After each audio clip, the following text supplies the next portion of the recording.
Vous ne devrez jamais avoir peur d'une grosse entreprise, entre parenthèses, une mastodonte. Tout simplement parce que tous ceux qui gèrent ces entreprises sont soit cons ou idiots. Je sais que le dit de la sorte vous fera tiquer, vous vous demanderez sur quelle base je m'appuie pour avoir ce genre d'assertion. C'est tout simplement sur la base de mon expérience et du vécu. Sachez une chose, nous sommes dans un écosystème qui va très vite. Et l'une des choses qui fait le plus peur aux entreprises, c'est qu'on a, aux petites entreprises, autant pour moi, c'est qu'ils pensent que parce qu'ils sont petits, ils ne peuvent pas déboulonner les grosses entreprises. J'ai fait cette vidéo sur la base d'une improvisation parce qu'on a un client qui est venu nous voir.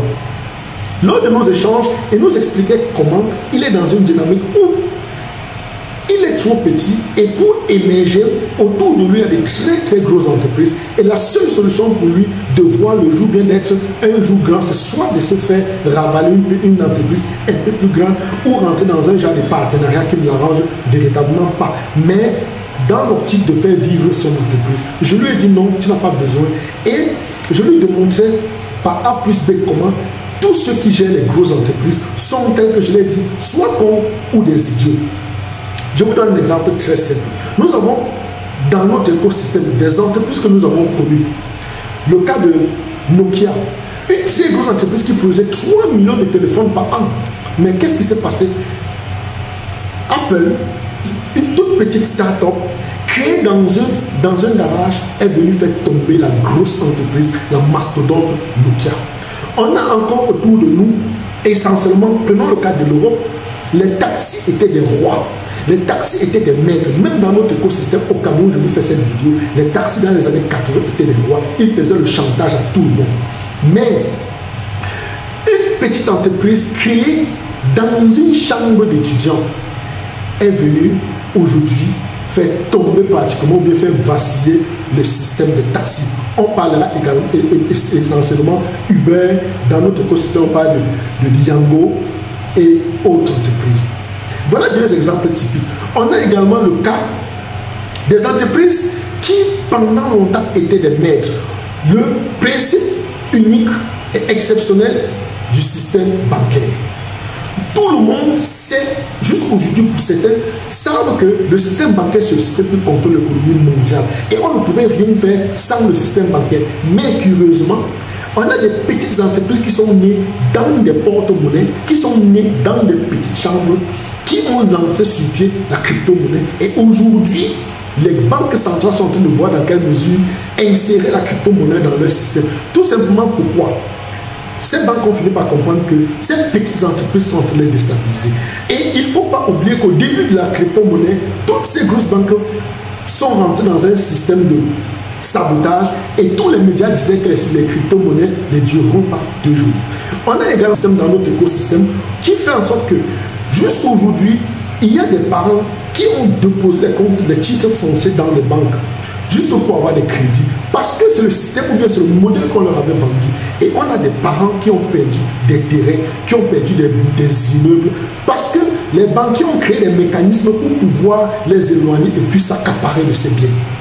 Sauf que il y a cette révolution qui est mise sur pied. Nous avons développé un système qui n'a jamais été enseigné dans notre écosystème, dans notre système. Excusez-moi pour la répétition, c'est l'émotion, je suis tellement ému que je suis en train de me répéter. J'expliquais qu'on a un système qui a été mis sur pied pendant longtemps, où les gens savaient que pour avoir de l'argent, il fallait absolument passer par les banques. Et il fallait déposer l'équivalent de l'argent demandé auprès de la banque, parfois plus. Pourtant, il existe des mécanismes sur le marché international, des SBLC, et essentiellement soutenus par une catégorie de métiers qui malheureusement est peu connue dans notre écosystème, qui sont les intermédiaires financiers. C'est fort de cela que nous avons décidé de mettre sur pied ce mastermind sur l'intermédiation financière, où on apprend comment vous pouvez travailler avec vos clients, vous leur dites que ils peuvent avoir des investissements sur le marché international sans avoir besoin de déposer l'intégralité du montant demandé, en partant sur la base des collatérales.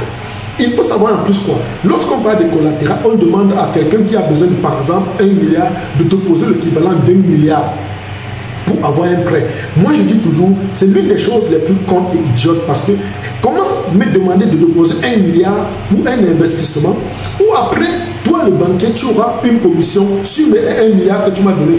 Autant je prends mes 1 milliard et je mène mon activité. C'est pourquoi lors de notre mastermind sur l'intermédiation financière, nous on apprend des secrets, on donne des astuces et des codes qui existent sur le marché international où seuls les intermédiaires financiers connaissent. Qu'est-ce qu'on fait? On vous montre comment vous pouvez prendre à partir d'une SBC ou bien d'une DLC ou une MTN, aller sur le marché international, avoir l'équivalent d'un milliard sans collatéral, en déposant rien que par exemple 1 à 6% en fonction du marché. La seule chose qu'on vous demandera en retour, c'est votre banque record, votre crédit record ou bien votre crédit score et votre business plan. Comment vous comptez faire pour rentabiliser? Derrière, si vous n'avez même pas l'équivalent de 1 ou 3%, on vous montre comment vous pouvez vous servir d'une assurance pour pouvoir couvrir ce montant. C'est là où, quand vous avez compris ceci, vous comprenez pourquoi je disais au début que tous ceux qui sont à la tête des grosses entreprises soient complètement idiots. Parce que dans notre écosystème, nous savons tous que c'est les banques qui sont les rois. Les banques sont des gens inboulonnables. Mais comme Uber, comme Yango, comme Apple, nous sommes en train de venir et dites-vous que nous sommes une menace pour eux. Je suis certain qu'ils nous négligent. Ils ne prendront pas ce que je dis au sérieux. Mais ceux qui sont en train de suivre notre mastermind en ce moment dans l'intermédiation financière sont en train de découvrir des secrets. Ils comprennent des choses extrêmement importantes. Je vous donnerai encore un exemple pour que vous puissiez bien comprendre dans le sens du poids des petites entreprises. Il y a quelques années en arrière, pour faire des achats, il fallait qu'on se déplace pour vers les grands marchés.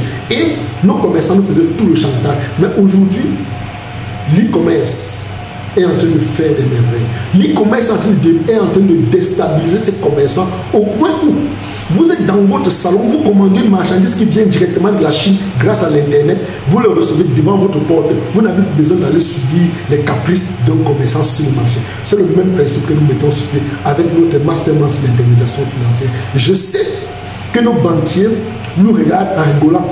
Ils se posent des questions. Quelles sont ces petites personnes qui veulent oser entrer dans le système économique et qu'est-ce qu'ils peuvent bien apporter? Ceux qui ont compris l'importance, ceux qui ont compris que dans la disruption, les choses se passent, que des petites entreprises peuvent venir déboulonner des très grosses entreprises, c'est une occasion pour eux de nous retrouver dans notre mastermind qui est en cours sur l'intermédiation financière. Un détail pour finir cette vidéo, lorsqu'on finira notre mastermind, on a un voyage stratégique à faire soit à Hong Kong, Singapour, île Maurice, Seychelles, Saint-Lucie et dans d'autres pays qui comprennent comment fonctionne l'économie mondiale, qui comprennent comment à partir de chez eux on peut créer une entreprise et cette entreprise est valorisée en fonction de ce que nous avons créé en tant qu'asset, contrairement à ce que nous avons dans notre écosystème où une entreprise est valorisée en fonction de ce que vous avez dans votre compte bancaire, tout simplement parce que nous avons dans un écosystème où toutes nos banques sont des banques commerciales, des banques qui sont là pour faire la fiducie, qui sont là pour vendre de l'argent. Pourtant, en créant un compte dans un pays où l'économie est avancée, on crée des comptes auprès des banques d'affaires qui comprennent comment on fait tourner l'argent, comment on fait fonctionner et fructifier les revenus auprès d'une banque. Et derrière, c'est des gens qui comprennent que l'argent n'est pas forcément matériel. L'idée, c'est de l'argent. Dès que vous avez des bonnes idées, vous pouvez avoir tout ce dont vous avez besoin. C'est l'une des raisons pour lesquelles je finirai cette vidéo en vous disant merci d'avoir été là. Surtout, n'oubliez pas de mettre le petit pouce, de partager. Je vous l'ai dit, la vidéo était improvisée parce que j'ai en face de moi encore ce client et il fallait que je fasse cette vidéo pour mettre au clair ces petits détails qui malheureusement nous échappent. Et ces banques sur place pensent qu'elles sont hyper puissantes. Laissez-moi vous dire, nous sommes en train de travailler sur une plateforme qui fera des choses. Il est encore temps, nous ne vous dirons pas quoi assez. Restez connectés, n'oubliez surtout pas de nous retrouver dans notre mastermind qui est en ce moment en ligne, qui prendra fin le 20 juin 2027. Je vous aime, à la fière, à bientôt.